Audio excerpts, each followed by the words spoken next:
Le chef de l'État, le président Alassane Ouattara, est de retour au pays. Sachez que les travaux de la 4e conférence du traité d'amitié et de coopération entre la Côte d'Ivoire et le Burkina Faso ont pris fin à Ouagadougou. Le compte-rendu de nos envoyés spéciaux dans quelques instants. Les jours passent et le nombre de victimes du virus Ebola continue de grimper. L'Organisation mondiale de la santé a annoncé un bilan global de 1300 cas. La mobilisation autour de la lutte contre la maladie est devenue mondiale.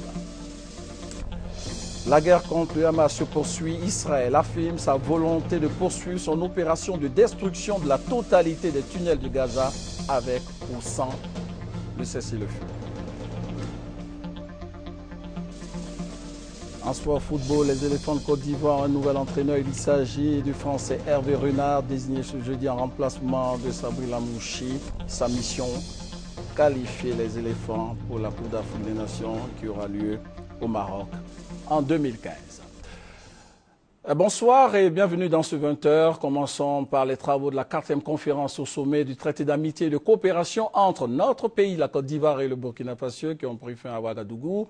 Cette 4e conférence a été marquée par l'examen et l'adoption de mise en œuvre des décisions et des signatures de nombreux accords de coopération. 26 nouveaux accords ont été signés à Ouagadougou. Le chef de l'État est de retour à Abidjan. Dans quelques instants, vous allez l'entendre. Il a fait le point de cette 4e conférence du traité d'amitié et de coopération. La cérémonie de clôture a été sanctionnée par un communiqué final, extrait de ce communiqué avec le ministre burkinabé des Affaires étrangères. Nous allons donc voir le départ du chef de l'État.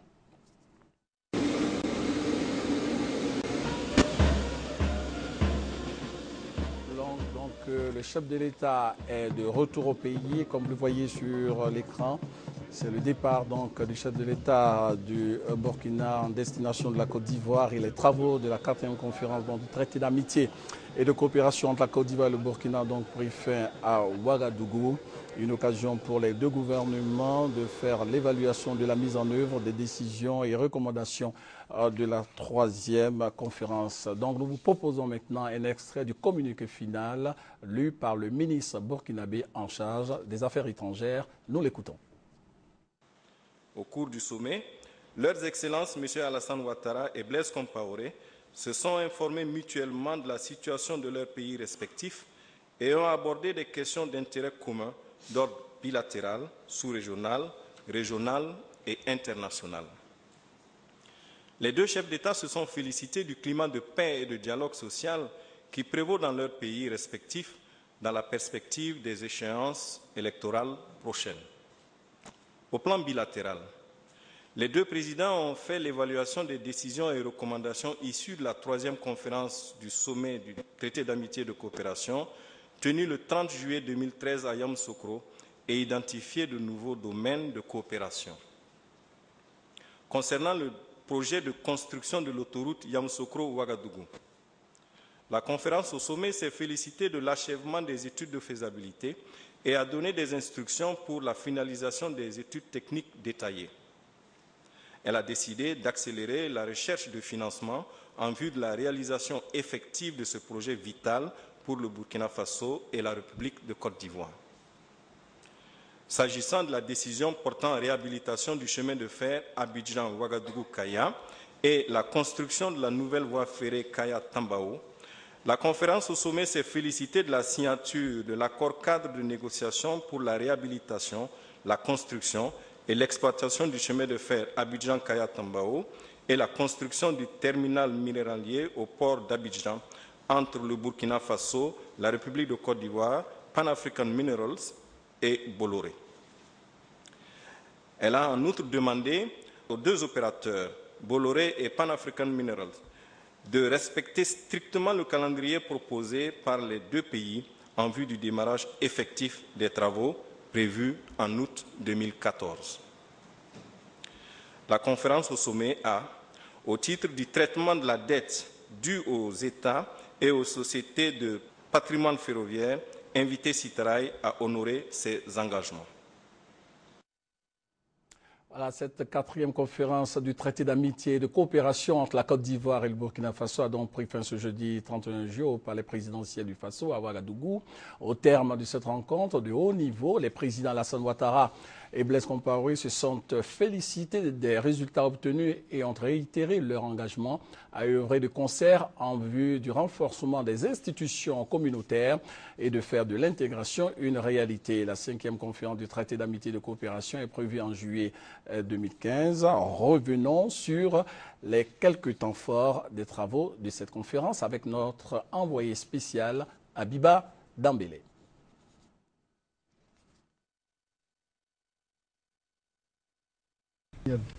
La Côte d'Ivoire et le Burkina Faso, à travers ce traité d'amitié et de coopération signé en 2008, veulent créer un cadre de concertation permanent entre les deux pays et mettre en place un partenariat dynamique pour garantir la stabilité et la prospérité dans les deux États et consolider les relations privilégiées de fraternité et de coopération dans les grands domaines d'intérêt commun. Depuis la signature de ce traité en juillet 2008, la coopération entre le Burkina Faso et la République de Côte d'Ivoire s'est considérablement intensifiée grâce à la volonté politique de nos deux gouvernements dont la force de l'engagement se traduit par la tenue régulière de nos instances de dialogue et d'échange. Ces plateformes nous ont permis d'élargir le champ de notre coopération bilatérale en main domaine et de renforcer le dialogue politique entre nos deux pays. Notre session de ce jour s'ouvre dans un contexte heureux où la République de Côte d'Ivoire, après avoir recouvré la paix et la stabilité institutionnelle, a retrouvé le chemin de la croissance et du développement et enregistre des performances économiques remarquables. Ces résultats le doivent au leadership de confiance et de clairvoyance que vous avez personnellement imprimé à la marche de votre pays et aussi au courage et à la foi en l'avenir qui anime votre peuple. La rencontre de ce jour s'ouvre dans le même esprit de convivialité et de fraternité que celle de Yamoussoukro. Elle s'inscrit assurément dans la continuité du renforcement de l'exemplaire coopération que nous attelons à consolider dans l'intérêt de nos populations. Je voudrais aussi, Monsieur le Président, saisir cette opportunité pour saluer votre engagement en faveur du renforcement de la coopération entre nos deux pays et nos deux peuples, qui fondent beaucoup d'espoir sur ce modèle novateur de coopération dans le cadre de l'intégration sous-régionale que nous appelons de tous nos vœux. Je sais qu'au plan régional, sous-régional, vous avez également largement contribué à faire avancer la paix et le développement, la sécurité dans notre sous-région. Je voudrais porter témoignage, vous féliciter et vous remercier à nouveau, particulièrement en ce qui concerne le dénouement de la crise en Côte d'Ivoire. Merci, Monsieur le Président. La 4e conférence, ouverte ce jeudi 31 juillet 2014 à Ouagadougou, a fait l'évaluation de la mise en œuvre des décisions et recommandations de la 3e conférence au sommet du TAC qui s'est tenue à Yamoussoukro le 31 juillet 2013. Décision portant notamment sur la construction de l'autoroute Yamoussoukro-Ouagadougou, la réhabilitation prolongement du chemin de fer Abidjan-Ouaga-Niamey et la construction d'une nouvelle voie ferroviaire à écartement standard entre Abidjan et Ouagadougou et l'approvisionnement régulier du Burkina Faso en énergie électrique et en hydrocarbures. Pour ce 4e traité d'amitié et de coopération entre le Burkina Faso et la Côte d'Ivoire, 28 accords ont été soumis aux deux chefs d'État pour décision et recommandations. Voilà, rappelons que le chef de l'État est de retour au pays et notre reporter Jérôme Kofi Aboulin va nous proposer les premières déclarations du chef de l'État, certainement avant la fin de ce 20h.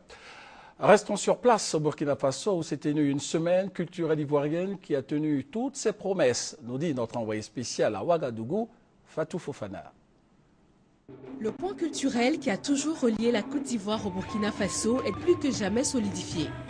Pendant 3 jours, Ivoiriens et Burkinabés ont communié et partagé leurs us et cultures. Le ministre ivoirien de la Culture et de la Francophonie en est particulièrement ravi. Nous faisons de cette semaine culturelle un bilan largement positif. Il y a dû y avoir des milliers de personnes hier à la Maison du Peuple pour prendre part à ces festivités. Et ce soir, nous faisons la clôture de cette semaine avec cette soirée gala qui a connu un succès. Si tout le monde est d'accord que c'est une expérience à renouveler, le ministre de la Culture et du Tourisme burkinabé confirme que ce sera cette fois la Côte d'Ivoire qui va accueillir son pays. Le 5e sommet qui va se tenir en terre ivoirienne verra donc l'organisation d'une semaine culturelle burkinabé en terre ivoirienne. Nos frères ivoiriens ont donné le la, comme on le dit en musique.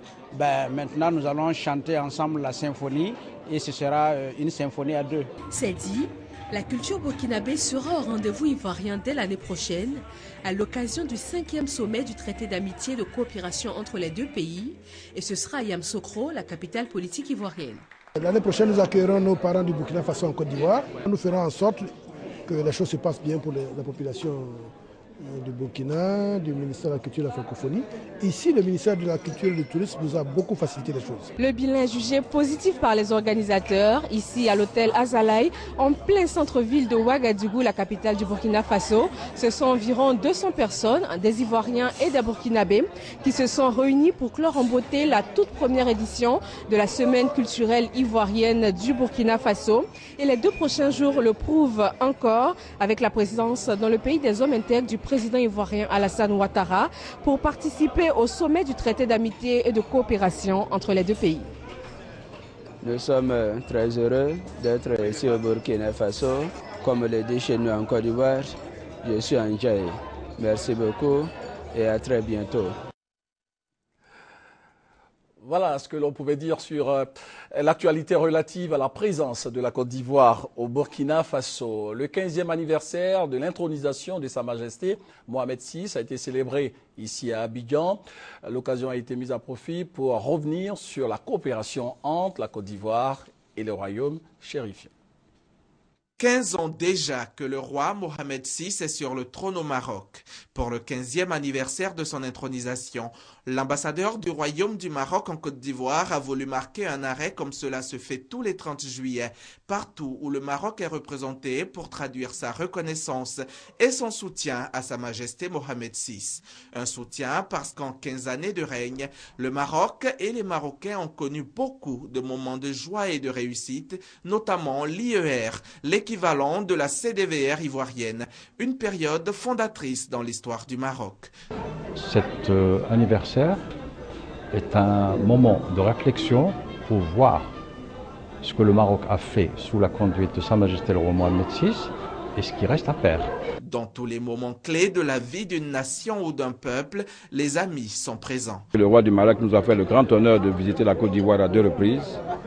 Et cela a permis, avec le président de la République, de renforcer davantage les relations et on ne peut pas manquer l'occasion de venir saluer l'ambassadeur du Maroc. Ils sont environ 3000 Marocains vivant ici en Côte d'Ivoire depuis près de 4 décennies. Loin de leur terre, leur cœur reste cependant attaché à leur patrie et à leur roi. Je suis là depuis 1956, depuis Mohamed V, et puis Hassan II, et puis je suis maintenant avec Mohamed VI.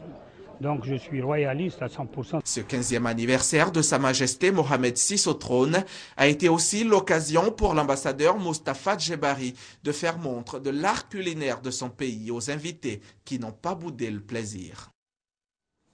Notre reporter Jérôme Kofi Aboulin est enfin prêt. Nous allons donc vous laisser entendre le chef de l'État, le président Alassane Ouattara, de retour du Burkina Faso. Nous écoutons le président de la République.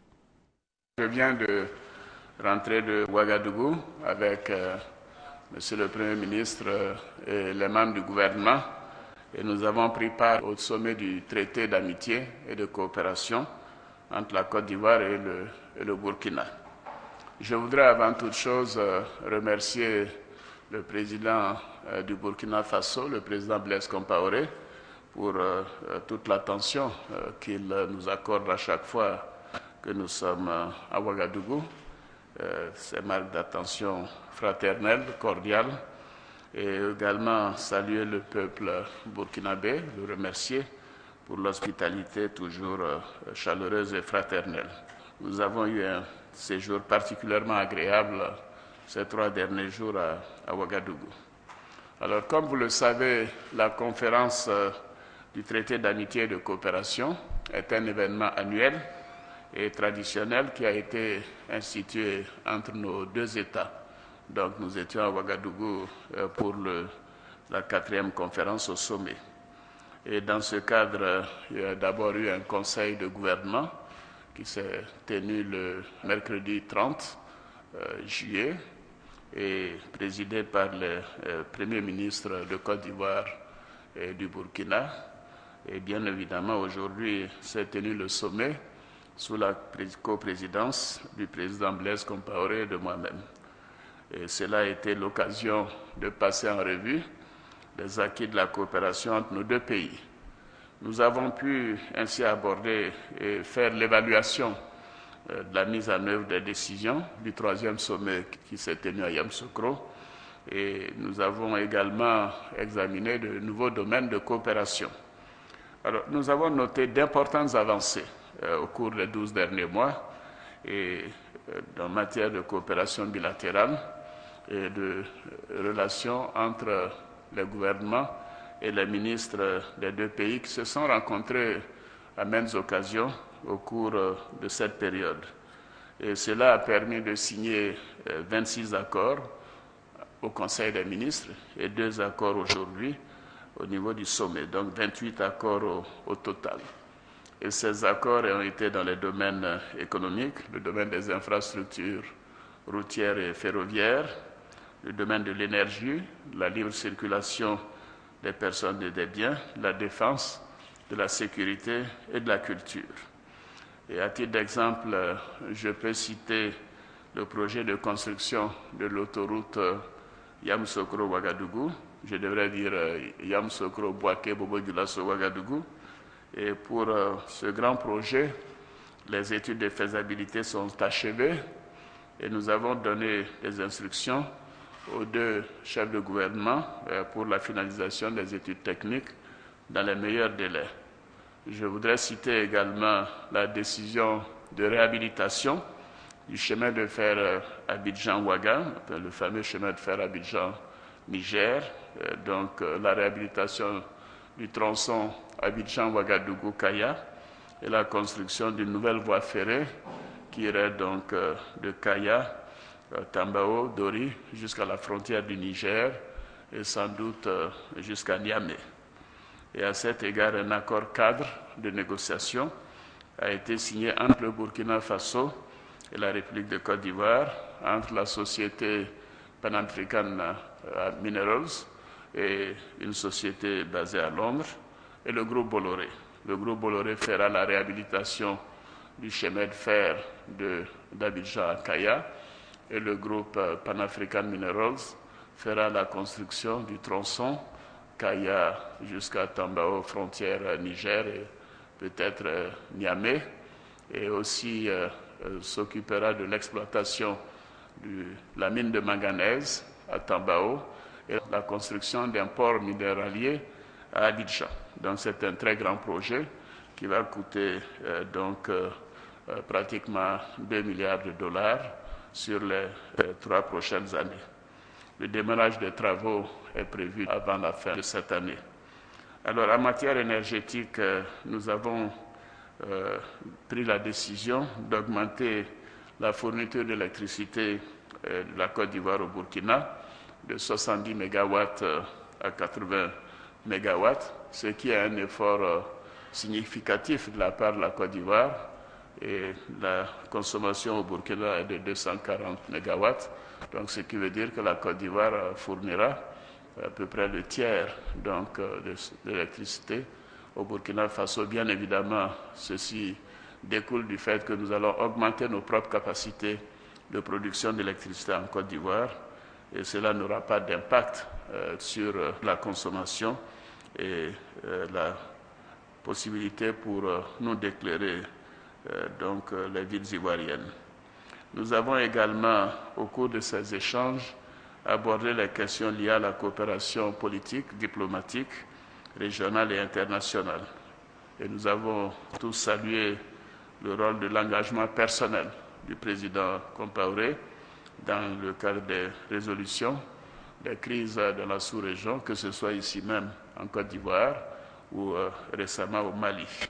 Et je voudrais signaler que le Burkina est le deuxième pays client de la Côte d'Ivoire dans le monde. Ce qui est important et peut-être n'est pas connu de tous. Donc c'est un partenaire important au plan économique, sans bien sûr parler des liens traditionnels entre les deux pays, entre les pères fondateurs des deux pays, mais également entre les peuples du Burkina Faso et de la République de Côte d'Ivoire. C'était une rencontre particulièrement fructueuse, très agréable, très chaleureuse et où d'importantes décisions ont été prises et je me réjouis de cela en particulier. Et ces décisions doivent contribuer à améliorer le bien-être des populations au Burkina comme en Côte d'Ivoire. Et cela est une priorité pour nous. C'est pour cela d'ailleurs que dans les accords, il y a un accord spécifique sur la nécessité de créer les conditions, donc de renforcer la question de l'emploi des jeunes. Et bien sûr également de la possibilité d'aider les femmes dans leurs activités également en matière d'emploi. Et les travaux se sont déroulés dans un esprit d'entente, de fraternité, de solidarité. Et nous avons réaffirmé, le président Compaoré et moi-même, notre engagement à renforcer cette coopération exemplaire. Et d'ailleurs, en tête-à-tête, nous disions que cela ferait du bien à la sous-région si cette coopération bilatérale pouvait s'élargir à d'autres pays de la sous-région, que ce soit dans le cadre de l'UMOA ou dans le cadre de la CEDEAO. Donc, je voudrais terminer en remerciant à nouveau le président Compaoré pour toutes les attentions, pour son amitié, et remercier le peuple burkinabé pour l'accueil chaleureux qui nous est toujours réservé à Ouagadougou.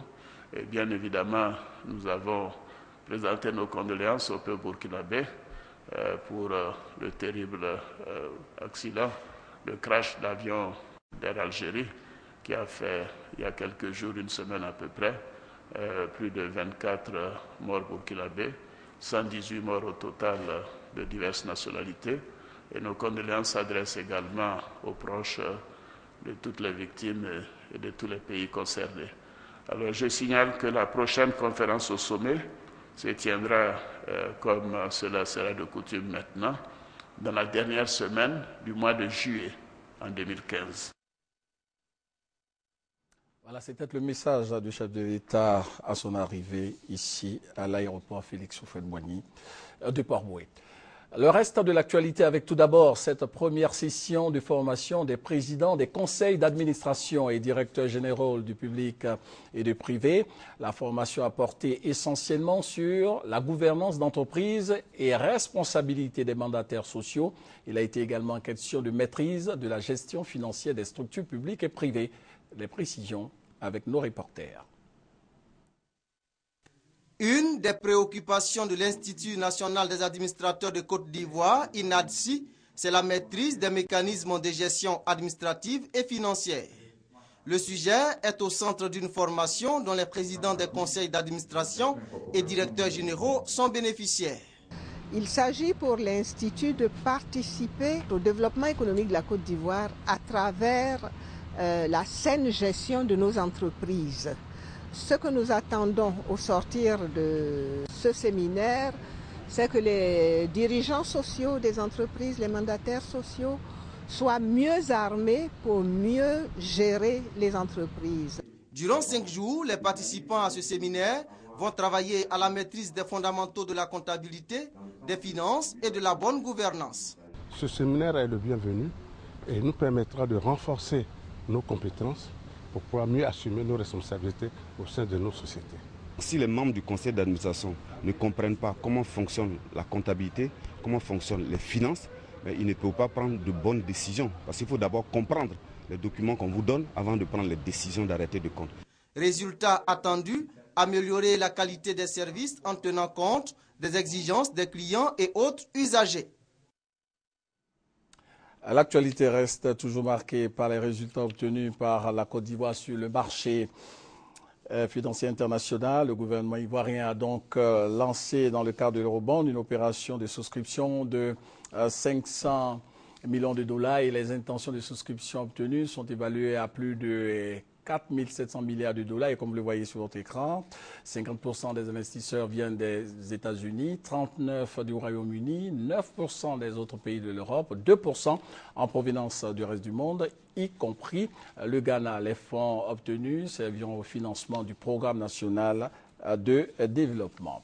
Voilà, merci donc à la réalisation. Et à Dakar, le procès, vous allez le voir, de Karim Wade, fils de l'ex-président sénégalais Abdoulaye Wade, a été suspendu en raison de l'absence d'Abdoul Khalid Bourgi, l'un des 7 autres prévenus qui doivent comparaître dans ce procès. Rappelons que Karim Wade est poursuivi pour enrichissement illicite évalué à 117 milliards de francs CFA. Ebola continue d'inquiéter la communauté internationale, la preuve en images. Plus aucun vol de la compagnie Askai basée au Togo vers le Libéria et la Sierra Leone. Mesure d'urgence depuis qu'un de ses passagers, un Américain d'origine libérienne, est mort de la fièvre Ebola il y a quelques jours. Il venait de Guinée et s'est éteint dans un hôpital du Nigeria. À bord de son vol, beaucoup de passagers togolais, de quoi semer la panique dans les rues de Lomé. Je sens la peur dans mon cœur, car c'est une maladie que si ça t'attaque dans les médias, tu meurs. On est prêt à faire face, affirment les autorités togolaises, en inaugurant un centre de soins dédié au virus Ebola. Tout le dispositif est aujourd'hui disponible et mis en place et que les médecins, les personnels soignants, tout est disponible pour que, au cas où il y avait par malheur un cas de ce genre, nous puissions le prendre totalement en charge. En Côte d'Ivoire aussi, l'inquiétude est très vive. Ebola fait rage en Guinée et au Libéria, 2 pays frontaliers. Peur de voir l'épidémie débarquer ici, alors qu'elle a déjà tué plus de 700 personnes dans la sous-région. La situation nous préoccupe. Nous nous donnons les moyens de prévenir la propagation chez nous. Et si malheureusement, malgré nos efforts, elle advenait sur notre territoire, nous ferons en sorte de l'endiguer et de la contenir. Premièrement, surveillance épidémiologique, renforcement du contrôle sanitaire aux frontières. La menace Ebola est ressentie jusqu'en Grande-Bretagne. Le chef de la diplomatie anglaise a tenu une réunion de crise pour annoncer des mesures de précaution. Même alarme aux États-Unis qui confirme la mort d'un ressortissant et la contamination d'au moins 2 humanitaires par le virus. L'organisation d'aide américaine Peace Corps a décidé de rapatrier tous ses bénévoles du Libéria, de Sierra Leone et de Guinée. La guerre contre le Hamas se poursuit. Israël affirme sa volonté de poursuivre son opération de destruction de la totalité des tunnels de Gaza avec ou sans le cessez-le-feu. Ce jeudi, 24e jour de ce conflit israélo-palestinien, au moins 13 Palestiniens, dont 2 femmes, ont péri dans les bombardements. Au total, le bilan côté palestinien est de plus de 1300 morts et de plus de 8000 blessés, en grande partie des civils. Et malgré tout, les négociations se poursuivent. En sport football, les éléphants de Côte d'Ivoire ont un nouvel entraîneur. Il s'agit du Français Hervé Renard, désigné ce jeudi en remplacement de Sabri Lamouchi. Le futur entraîneur de la Côte d'Ivoire, qui a été retenu par le comité exécutif, c'est Hervé Renard. Hervé Renard, désormais entraîneur et sélectionneur des éléphants de Côte d'Ivoire, a convaincu la fédération, notamment par sa grande connaissance de la sélection ivoirienne et du football africain. Le projet que cet entraîneur-là nous a présenté va en droite ligne avec nos objectifs, en droite ligne avec notre vision, et le cap défini est le même que nous avons prévu. Le technicien français qui aura la lourde tâche de conduire les éléphants pour les prochaines échéances va aussi gérer le football local. Il a été recruté pour un mandat de 2 ans renouvelable. Hervé Renard, 46 ans, a été l'adjoint de Claude Leroy au Ghana en 2008. Il a remporté la CAN 2012 avec la Zambie. Bien avant de livrer le nom du successeur de Sabri Lamouchi, Sidi Diallo, devant la presse nationale et internationale, a également fait le bilan de la Coupe du Monde 2014. En ce qui le concerne, il n'est pas question de démission. J'assume quand il y a des bons résultats et j'assume aussi quand il y a de mauvais résultats. J'assure, j'ai eu mal comme tout le monde, je suis le président. Dans la vie, vous savez, on peut trébucher, tomber, mais il faut se relever. Voilà. On se relève, c'est ça le sport. Hervé Renard sera incessamment à Abidjan. Il assistera d'ailleurs à la finale de la Coupe nationale prévue ce dimanche 3 août au stade Félix Houphouët-Boigny. Fin de ce journal, rappelons que les travaux de la 4e conférence au sommet du traité d'amitié et de coopération entre la Côte d'Ivoire et le Burkina ont pris fin à Ouagadougou. Cette conférence a été l'occasion pour les deux gouvernements des deux pays de faire l'évaluation de la mise en œuvre des décisions et recommandations de la 3e conférence de ce traité de coopération tenue en juillet 2013 ici en Côte d'Ivoire, et le président est de retour au pays. Fin de ce journal, merci de nous avoir suivis. Bonne suite de programme sur RTI 1, mais surtout, portez-vous bien.